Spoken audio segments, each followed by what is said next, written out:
Hi, everyone. I'm Caron Whitaker with the League of American Bicyclists. And we're a small group today, so feel free to jump in if you have questions. I have to say, I've been spending a week making graphs and things of all these answers, and then like an hour and a half ago, decided to change it. So we'll see how this goes. Um, But yeah, I wanted to talk a little bit about the survey that we put out in the field in January about why we did it now, who we surveyed, and then some summary and analysis of some big questions. I'm going to use Safe Streets for All as a example of what we did and how we did it, and then come back to you with some of the biggest challenges we heard from you about um, the challenges you're having in building safer streets, building better active transportation infrastructure, and then some of those best ideas. And then we can talk together about what some of those next steps would be. And I'm thinking about this in terms of trying to figure out what the next iteration of our federal transportation policy platform should be.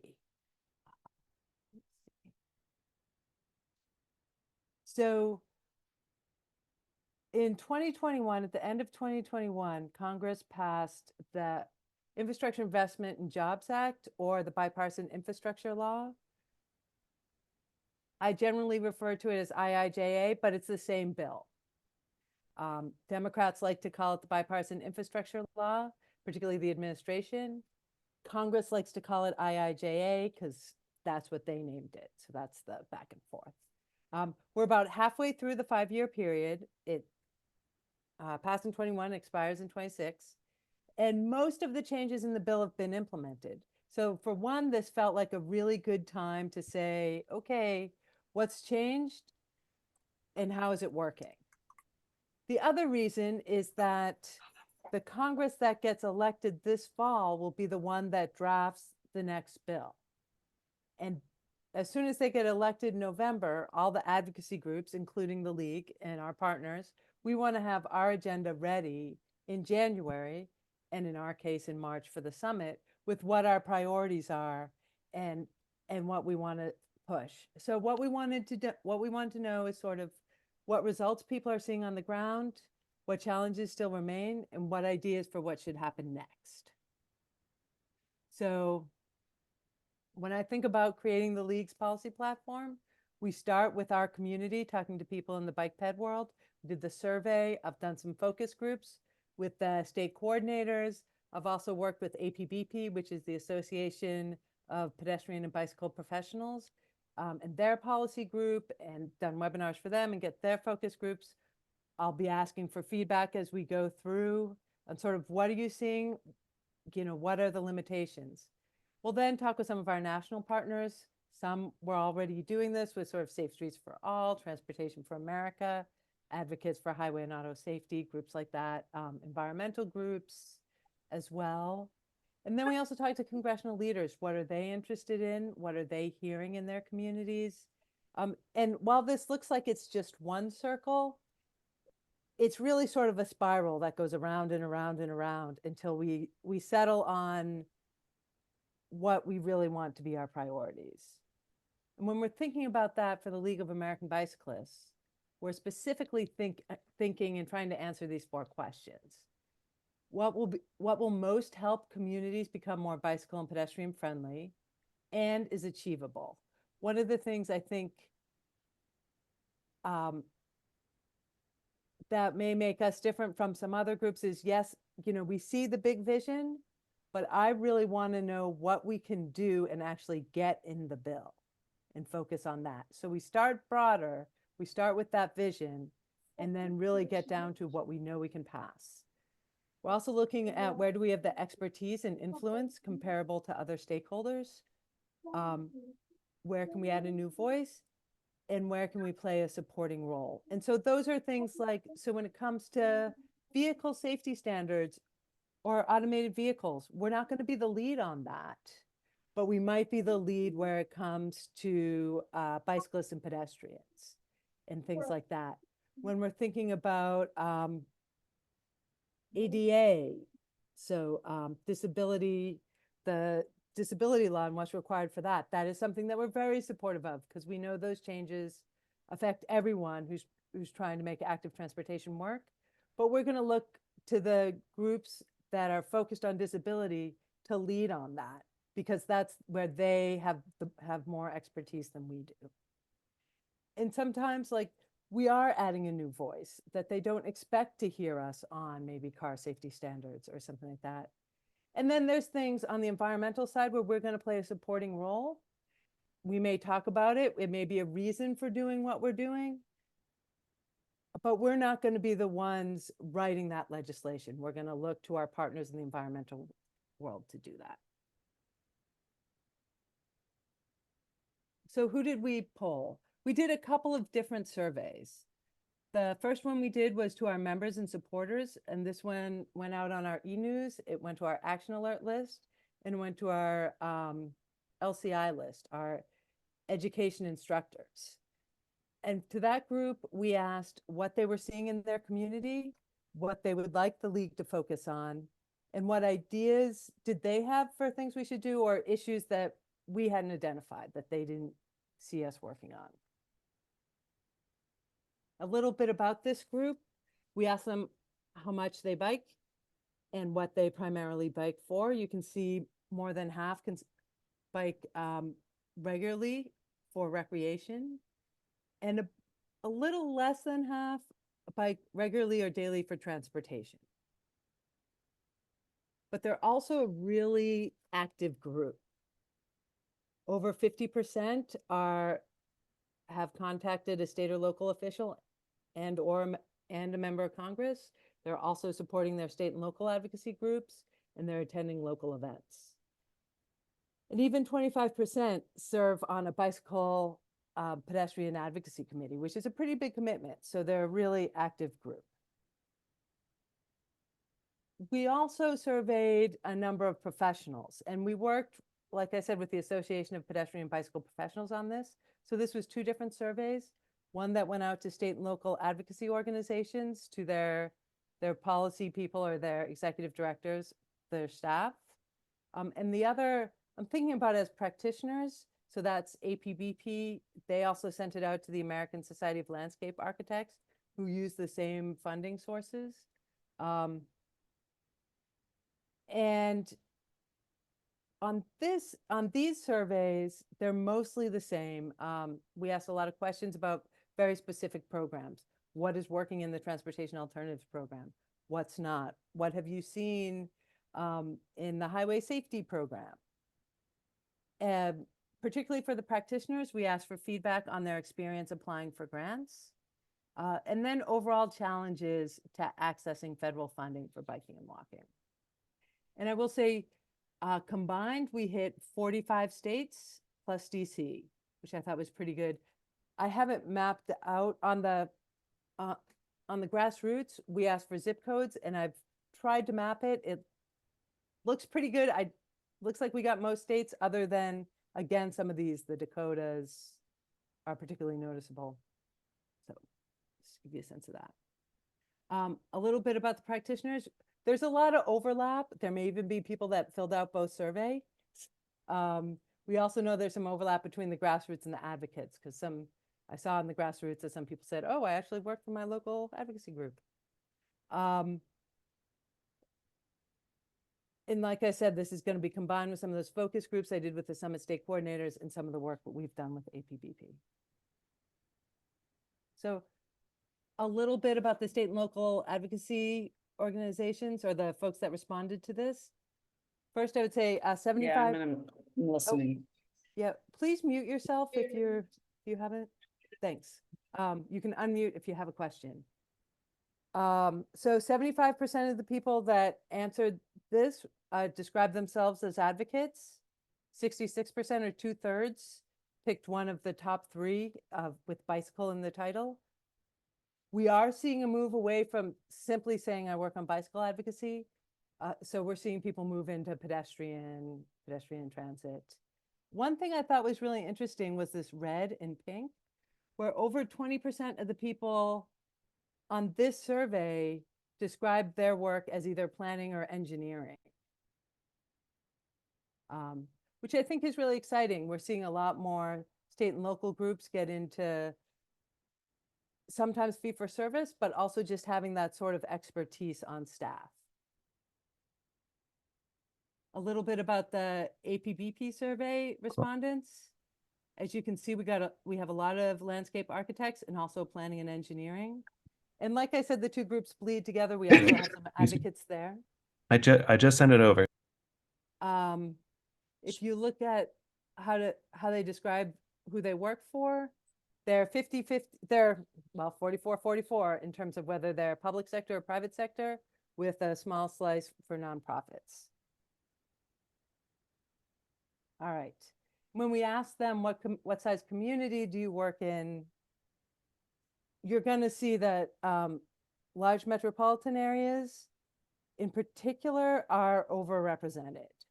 But I think, having worked in this community, you probably know that. And I just do want to point out, with practitioners, because they don't just represent one community, they did list more than one in that. And so that's just a little basic information on this. Also, to let you know, I am not a statistician. I didn't go into the crosstabs or any of that. I'm really trying to get the vibes of what's going on there. So this is my vibe slide. All right. So some of the recent trends. All three groups saw that there's been progress on the ground and in the attitude supporting biking and walking around them. A caveat for the grassroots questions, we asked them the question in connection to, have you seen things change since COVID or pre-COVID to post-COVID? Mostly because I think if we said, have you seen a change since the IIJA got passed, they wouldn't know what I was talking about, or they wouldn't be able to put it in a timeline.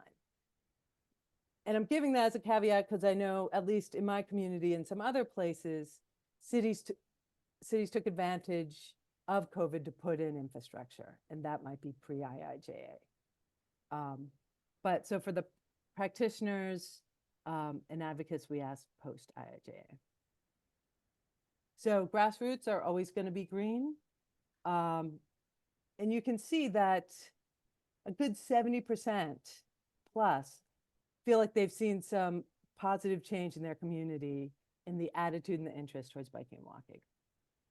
When we ask them, have you seen progress on the ground? Again, we're getting a good 50%, almost 50%. And this is surprising because I think sometimes advocates are a little harsher judge than others. At the same time, they use the infrastructure, so maybe they see it. I think so. That was a good change. When we get to the folks that work on it, we asked them, since IIJA, are you seeing more bike ped multimodal projects as compared to other projects in your state transportation improvement plan? We asked them specifically about the state transportation improvement plan because in order to get a project funded, it often has to be in that STIP.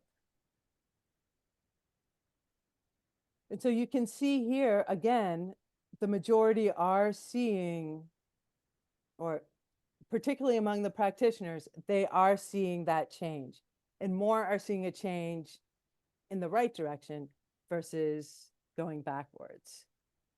The other thing I'll say is you sort of expect practitioners to see it first because they may be the ones working on the planning. They may see the RFPs for planning and design come out. We asked the same question about metropolitan planning organizations and the tips. Same thing goes. Again, we're seeing both are showing changes. One quick comparison on this. I know these are small, but you've got the state on the left and the MPO on the right. When we were looking at the MPO level, advocates and practitioners were about the same. At the state level, the practitioners were more positive. And I don't know why, but I do find that interesting. We also asked about political will. And again, I think we're seeing more people saying it's staying the same, but we're seeing a difference. We're seeing 50% difference. So then we asked, oh, why are we seeing that difference? Or what explains those answers? I think even at the grassroots level, they were saying, oh, they knew that their town had applied for federal funding for the first time, that they were seeing that. Everyone talked about more funding. Advocates and practitioners talked about funding aimed at the local level. And all three groups mentioned Safe Streets for All. I also just want to point out that the practitioners also mentioned improved or increased advocacy. So that was nice. Another thing the practitioners mentioned was an alignment at the federal level with what the locals were trying to do. So I thought that was great. Here's a couple quotes on that. I'm not going to read every quote that I show, but I will make the slides available.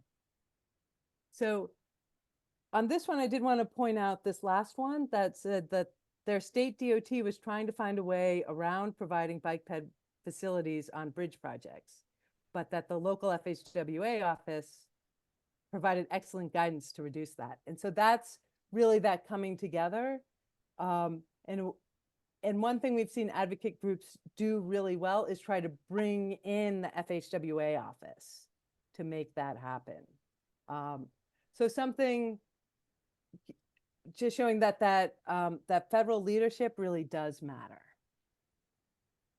On the flip side, or contrary quote I got was that other than transportation alternatives and safe streets for all, the post-IIJA world is largely just like the pre-IIJA world. Okay. So I wanted to stop and think about the Safe Streets for All piece again. So I thought it was really interesting that all three groups mention it. It's rare that you see a program break through at that level, and it's rare that particularly at the grassroots level. A couple things about this program is that it funds at the local level. It doesn't go through the state. It just goes to local governments. There's a lot of money, which makes it very available. And it's for planning, doing safety plans, or doing projects to fund projects in those safety plans. Now, usually at the federal level, when you have a program like this, it's like 10% planning, 90% implementation. This one is different. It's 40% planning, 60% implementation. It's also $1 billion a year, which is bigger than most that we see. And at first, I really hated this. I really wanted to see the 90% in the projects. It felt like we were leaving $300 million a year on the table that could have been building projects, and we were putting them into plans. But what I wasn't accounting for is what that meant, which was that this has really felt accessible. We've seen a lot of local governments apply for this who've never applied for a federal grant before. And it's also created this sense of FOMO among local governments that like, everybody's getting a grant. We've got to get a grant. How, we've seen advocates use that. We've heard it from local governments. It's really worked. And now we're at a position where, according to USDOT, 70% of the US population is covered by one of these safety action plans. And if these action plans are done well, it means that all of those local communities will have a list of projects. And once they have the list of projects, we're hoping that this is a great opportunity to activate them, to push for those projects and push for funding for those projects. And then our job through reauthorization is to work with them, work for National League of Cities, work for the safety folks to create a way to get that money onto the ground. And that was just that energy and that interest really came through in these surveys.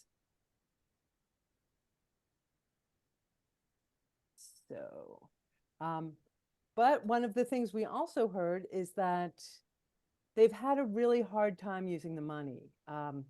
When we put this out, only 13% of the awarded Safe Streets for All funding had gone under contract. And while this quote is about raise grants, everyone who gets a federal grant has to get one of these grant agreements, and they just seem to be taking a year. And so this is someone who, their local community, like their area has been really successful in getting these raise grants, right? It looks like they've gotten 3 in a row, but they've all taken a year to get them under contract. So one of the things that the survey has made me think about, but also I've been talking with some of my colleagues in Washington, is how do we make it easier and faster to get that money out the door?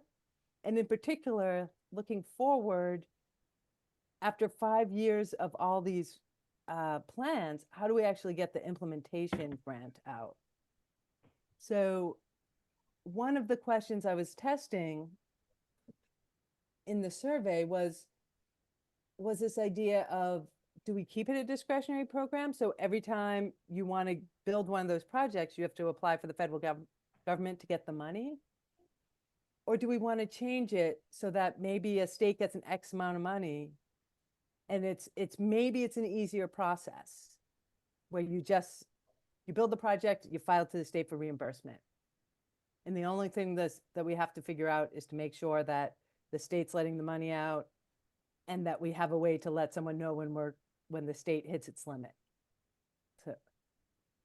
But interestingly, the audience was 50-50 on this. Some of the comments were, yes, we need to figure out a way to do it faster, but don't go through the state DOTs. The state DOTs are going to slow things down. So it was really helpful for me to be able to go ask this, because I can go back to my colleagues and say, oh, I don't know, my audience is not really sure about this one. We'd either need to tighten it up to make sure it's going to work or look for another solution. So this is sort of an example of how I'm using this data. I want to use this example. I'm going to show another example, talk a little bit about the Transportation Alternatives Program. This is a program that funds about 50% of all of the biking and walking and rolling infrastructure that gets built with federal money. The first thing we asked was, of the changes we made last year, what's working? One of the really easy answers is more funding. More funding's good. I think that's, so we saw that increase in funding. For the MPO funding, not only did MPOs get more funding, but they got a larger percentage. So that was also positive. Made it more difficult for a state to transfer the money out. The high need means that they're now required to prioritize high need communities, but the state gets to define what high need is. 2 things that were really interesting to me is we thought technical assistance, allowing the state to use technical assistance, to use some of the funding to offer technical assistance to local governments, would be more popular. And it didn't. I mean, overall, I would say more people like it than don't, but the jury's still out on that. The other is we were trying to find a way to make it easier to help those low-income communities by this match program. And what it looks like, more than 25% don't even know what I'm talking about. So it's not working great, right?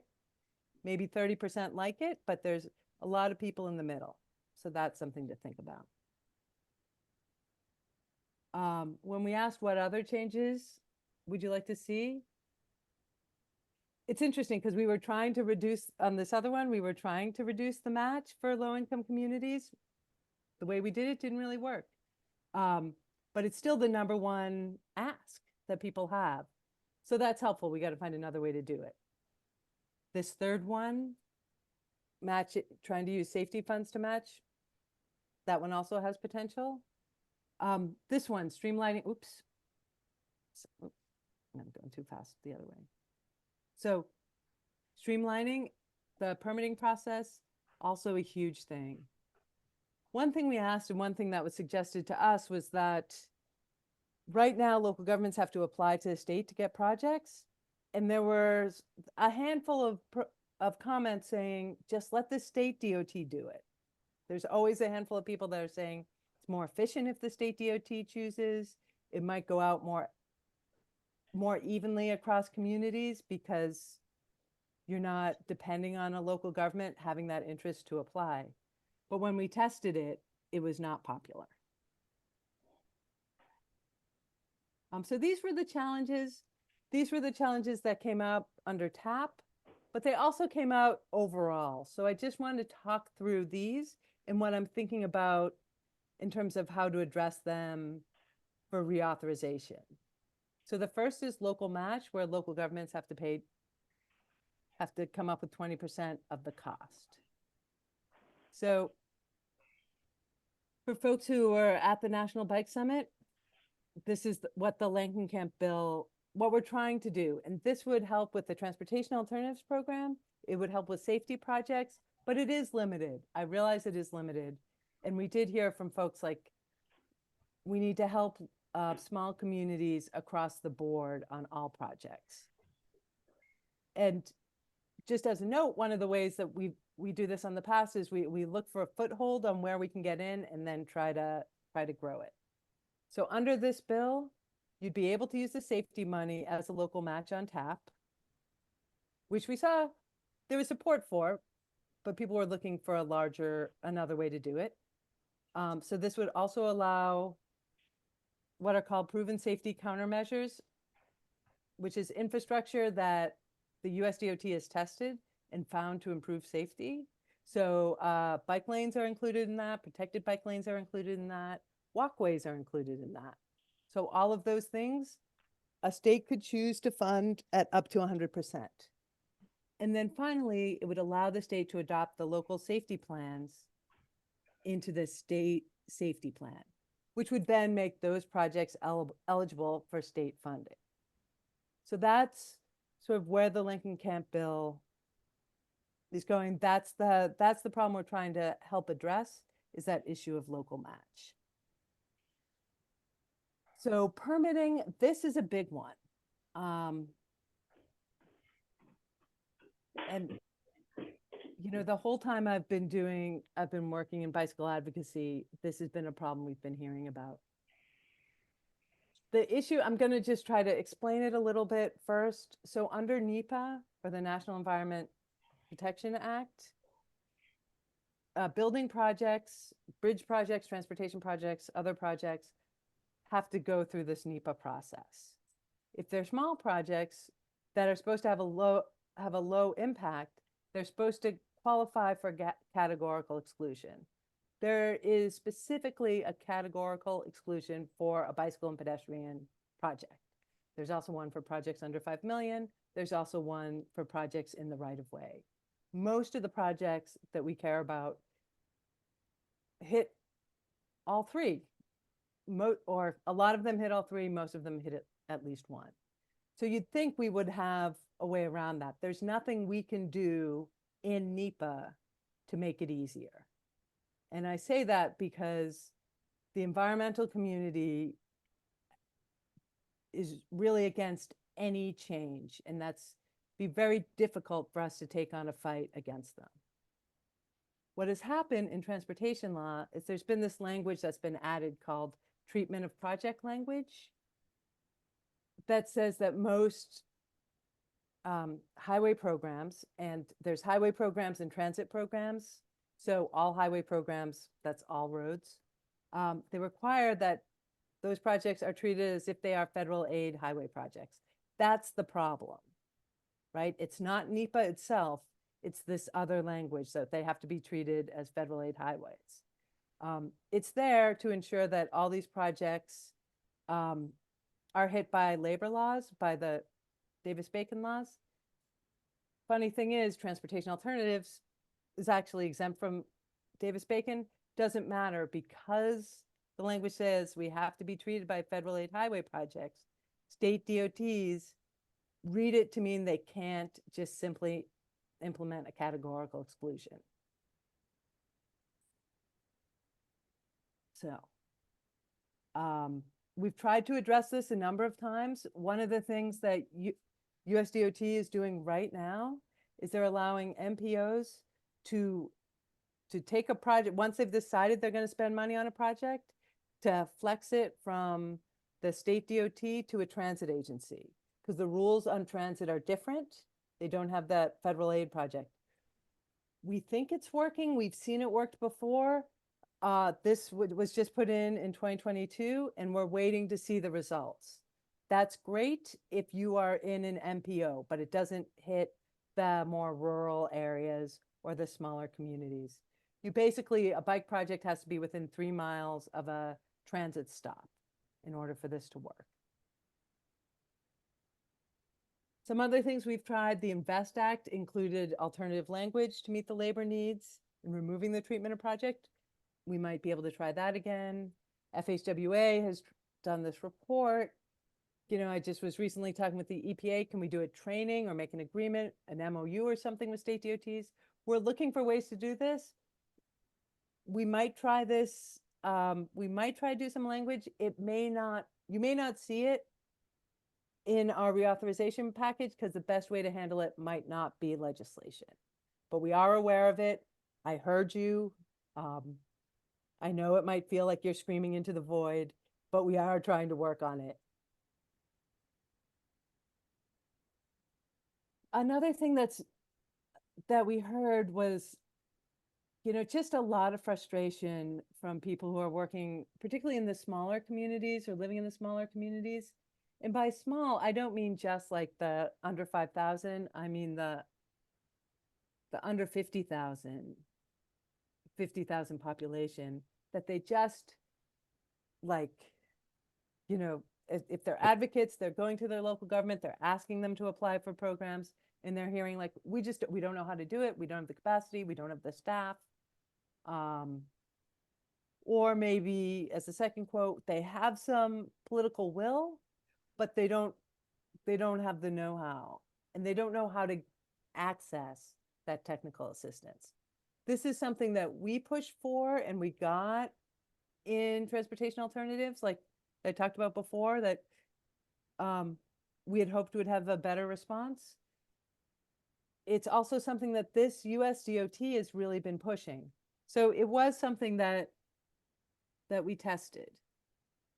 But as you can see, and this is one where I combined the practitioners with the professional advocates. 2/3 of the communities have not received technical assistance.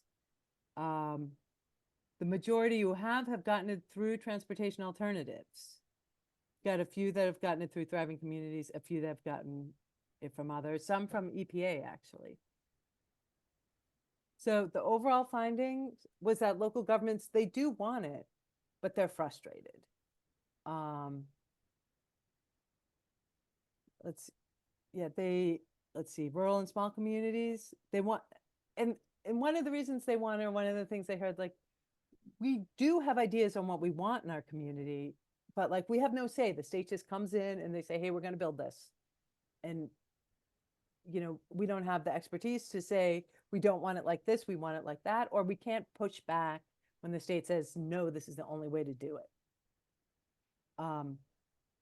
One of the things we've heard more from focus groups and other places is that one-on-one technical assistance has been really helpful, even if it's just to identify which grant to apply for. There were a few people who said like, yeah, you know, I have 30 minutes a week to think about this stuff, and then there's this list of 7 grants, I don't know where to go. One thing that we did find that those who were able to access it found it helpful.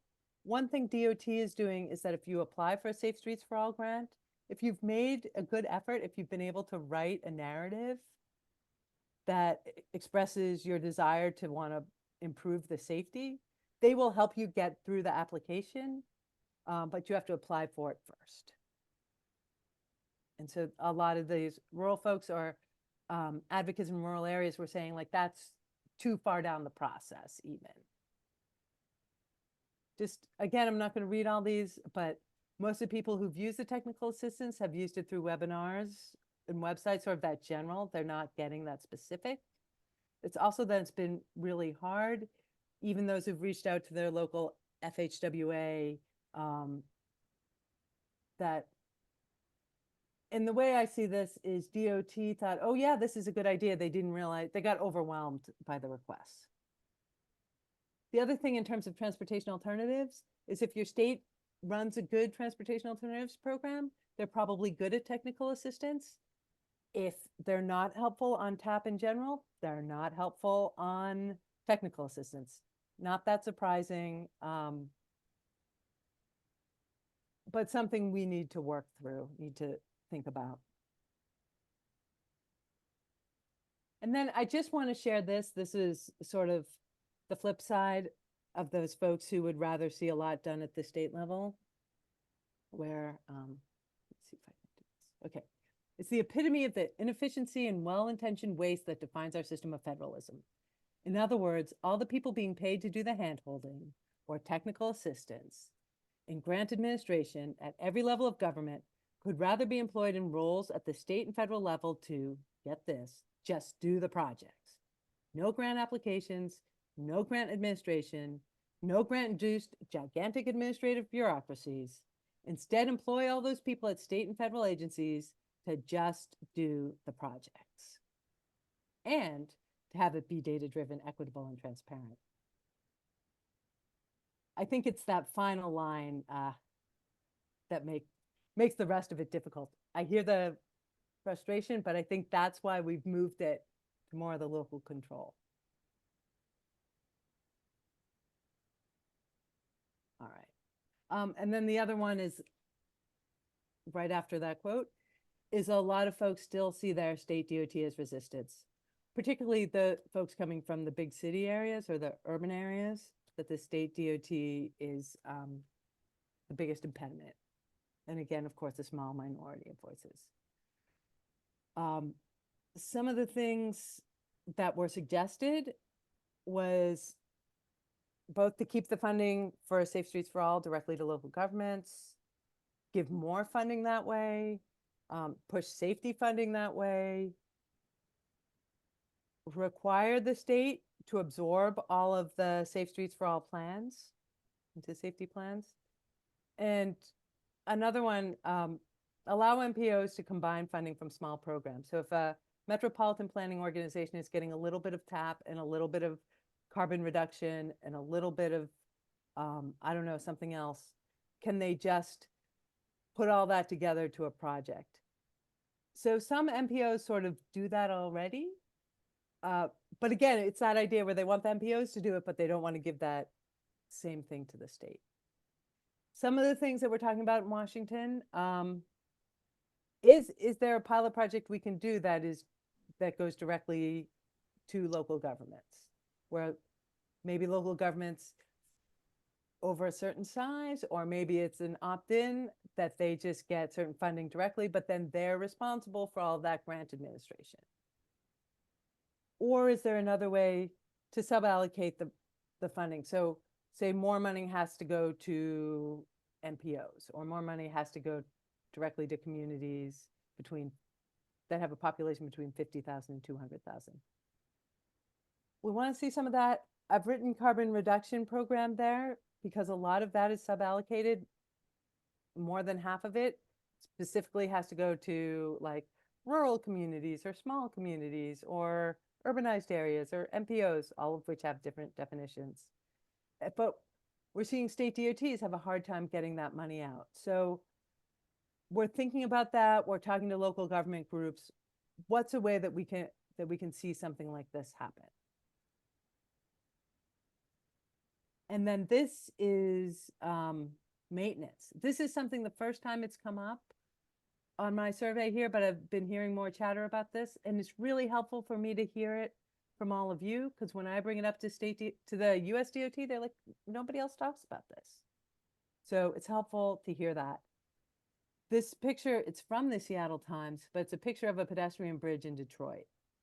And it's something that Todd Scott's been talking about for a long time, is they've got the whole community has been disconnected by these major highways.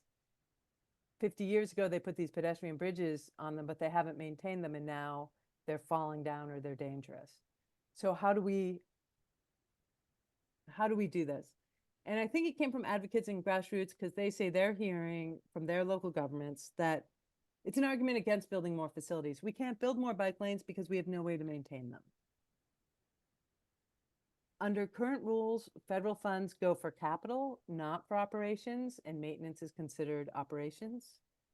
Although we do see in transit, advocates are fighting for more flexibility. And I think they can flex a little now under some of the money they got under COVID. They were able to flex that into operations. So the transit advocates are always pushing that boundary. They also, within transit, there's an agreement required that if you're going to build something or you're going to buy buses or something, you have to maintain it for a certain time period. You know, Transportation for America was playing with that idea with roads, that if you build a road, you have to also sign an agreement that you're going to maintain that road, sort of a fix it first type policy over a certain amount of time. So it's something I'm thinking about. Something that was suggested was requiring an agreement like that on bike ped infrastructure, that if you build it, you have to keep it in, you have to maintain it for a certain amount of time. I understand how that can be helpful, particularly in communities that are where there's fights to take out that infrastructure. But I also worry that such an agreement could actually make local governments or states less willing to build it, knowing that there's a maintenance requirement. The other thing is we could talk to AASHTO, where the state DOTs are saying, like, there used to be a maintenance program. Is this something we want to bring back? Is it something that if we did bring back, we could carve out to make sure that bike ped facilities are part of it? As I said, it's a fairly new thought of mine, but I'm hearing it, we're thinking about it. I'm talking to some other partners about what we can do about this. All right. So those were some of your challenges, and I just wanted to let you know what we're thinking about it. I also wanted to share some of the policy solutions, some of those questions we asked and some of the answers. I'll go through these quickly so I can answer some questions. First, we talked about the Safe Streets for All, the safe system approach that is 5 elements: safe people, safe speed, safe vehicles, safe roads, and post-crash care. We don't work on post-crash care, so I took that one out and asked you to say what's the most important. I just so I'm comparing grassroots and that state and local advocacy groups here. As you can see, it's pretty much the same. It's pretty much the same with the practitioners. Grassroots put a little more value on education and on enforcement.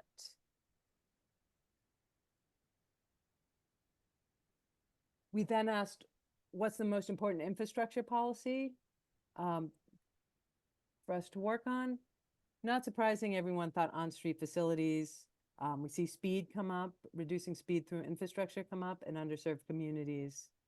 I thought this was interesting that the practitioners picked off-street so high.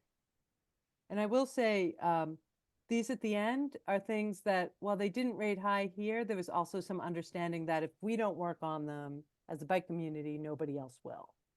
And so thinking about public lands and Amtrak as something that hits one of those questions, like where we have that expertise that nobody else does. This was a little bit different. We had a lot less conformity here on the non-infrastructure. What I'll say, and I'll talk about this in a minute, but enforcement came up a lot, both here and in the comments about how do we do enforcement equitably? How do we address this distracted, impaired driving issue? E-bikes are always popular, but I would say those 3 were probably the top among all groups. So again, all 3 surveys raised concern about wanting to deal with impaired driving and speed or ADA violations, the American with Disabilities Act violations. In the comments, what I've heard in discussions, things like that, is that advocates, professionals, everyone in this, or a lot of people in this community are really struggling with wanting to reduce these behaviors while also not exacerbating problems with racial profiling or equity concerns. And that there's broad understanding that infrastructure is the long-term solution and it's where we want to go. But what do we do in the short term? And so, there were some folks who said we just need more enforcement stops, or that kind of thing. A lot of discussion on automated enforcement and like, let's give a lot of tickets, but keep the amount low, or, just, I just feel like we are all sort of searching for an answer to that. One thing the league has been talking about is this idea of changing the laws to allow local governments, changing state laws to allow local governments to reduce their speed limit. Because one of the things we've found is that if you reduce the speed limit, people drive slower. It's sort of that, people look at the speed limit and think, okay, that's the speed limit. I should only go 5 miles per hour faster than that, or sort of, whatever that logic is that people use. That's one thing to do, because we know that enforcement is a temporary solution to this, but fixing the infrastructure takes a long time. So we hear you. We're thinking about that as well. Here's some big ideas, which I really liked. One was this idea of doing something like a transportation alternative set aside on public lands, so that maybe it's, a percentage of all the road funds that go to the National Park Service or Fish and Wildlife Service go for active transportation to make sure that people biking, walking, and rolling can access those places. Another is this idea of including green infrastructure, stormwater when we're talking about complete streets. I've seen some areas particularly in Pennsylvania, that are doing this. It's sort of that idea behind healthy streets and addressing urban heat islands. I think that's an interesting piece. And talking about, so something else I'm thinking about, on the vehicle standards side, we're still really pushing for cyclist AAB. We're pushing for truck side underride guards. But another thing that came out strongly in the survey was speed limiters in cars, and how do we do that? And then another challenge that a lot of folks are coming into, I've heard about this a lot with bike share, but it did come up in this one, even around transportation alternatives, was the Buy America requirements. So yeah, so those are some of the big ideas we heard from you.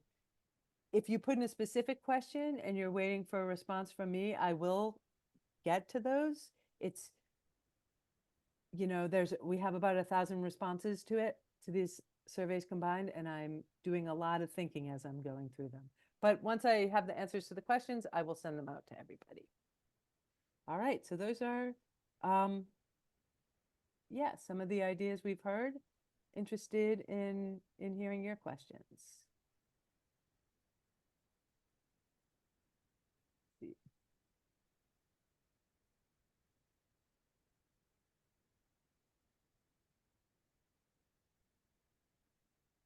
So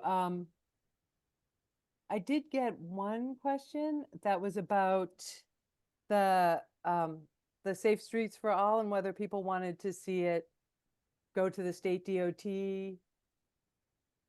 versus stay as a US DOT program, and whether that was about whether the state was progressive or more old school. From the comments, I'm guessing that's what it was. I didn't go back and really look at the crosstabs, but I did find it really interesting that that both the advocates and the practitioners were like, oh, I don't know about that. And I don't know if you could just build a formula program that goes directly from the state level to local governments. I think that the challenge is in managing it to make sure that you don't end up with the government building a project and then there's no more money left.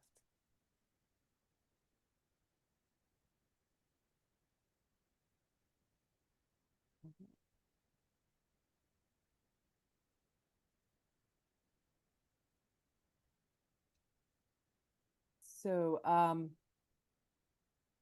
We got a question about the Safe Streets for All plans.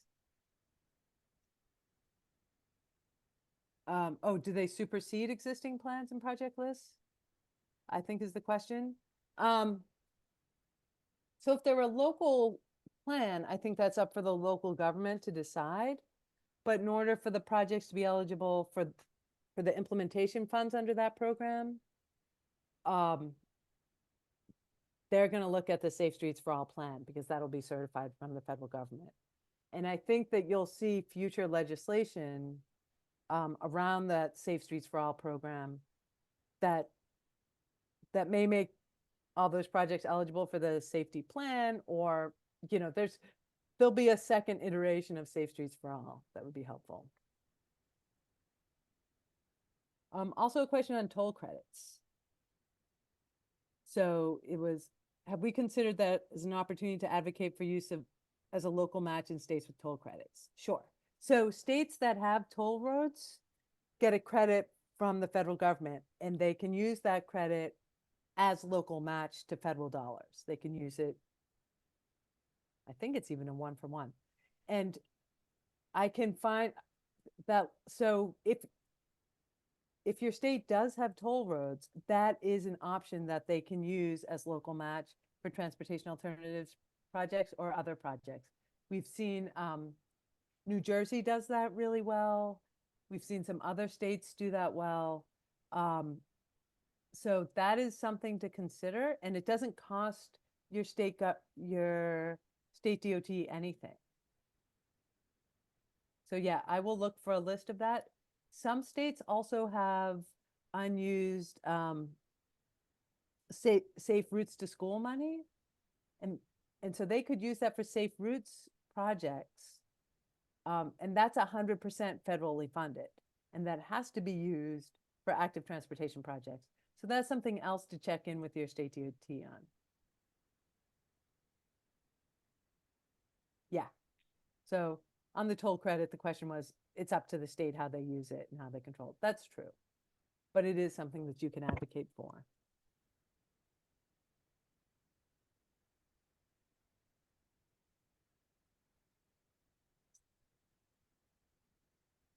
All right.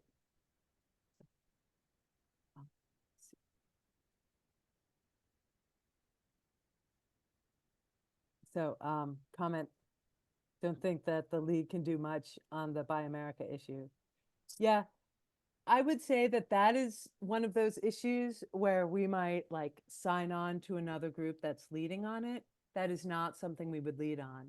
I will say it is a real issue for bike share, because some of the product that goes into those bikes, the steel, I think it's just the steel is,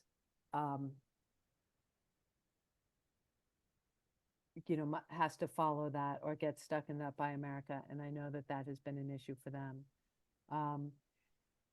It's also a really hard issue to take on while Joe Biden is president, because it's something that's really important to him and then becomes very important to the Democrats. But I think, making a limit on the price of the construction cost may be an option. If you say this is a project that's under $1 million or under $500,000, there may be some wiggle room there.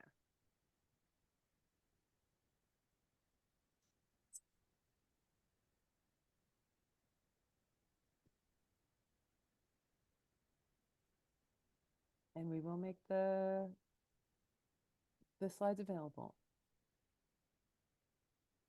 Anything else?